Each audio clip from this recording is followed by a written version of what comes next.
शेतकऱ्यांसाठी आजच्या सर्वात मोठ्या टॉप आणि ठळक बातम्या आपण या ठिकाणी पाहतोय। पहिलीच बातमी निघते, कर्जमाफ होईल म्हणून अनेक शेतकरी कर्जाची परतफेड करत नाहीत, हा चुकीचा पायंडा, राज्याच्या कृषी मंत्र्यांचं मत। पैसे भरूनही सोलार कृषी पंप मिळेना, शेतकरी हतबल।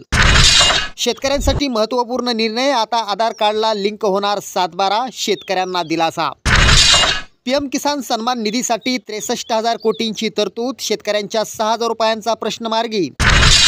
कांदा नुकसानीची मालिका सुरूच, येवल्यात 17 शेतकऱ्यांचा सुमारे 15 हेक्टर कांदा नष्ट। 7 शेतमालाच्या वायदेबंदीला 2 महिन्यांची मुदतवाढ, शेतकरी व्यापाऱ्यांची निराशा। कापूस उत्पादकांसाठी आनंदाची बातमी आहे, 5 वर्षांसाठी विशेष योजना जाहीर।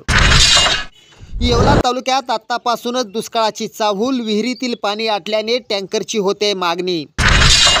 सातारा जिल्ह्यात बनावट लाभार्थ्यांचा धुमाकूळ, पीक विमा योजनेचे 18,000 बोगस अर्ज।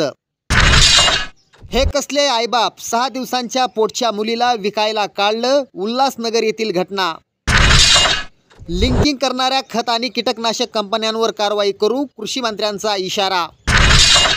वाल्मिक कराड माफिया, धनंजय मुंड्यांचा राजीनामा घ्या, राहुल गांधींचा दौरा आणि नाना पटोलेंची मागणी।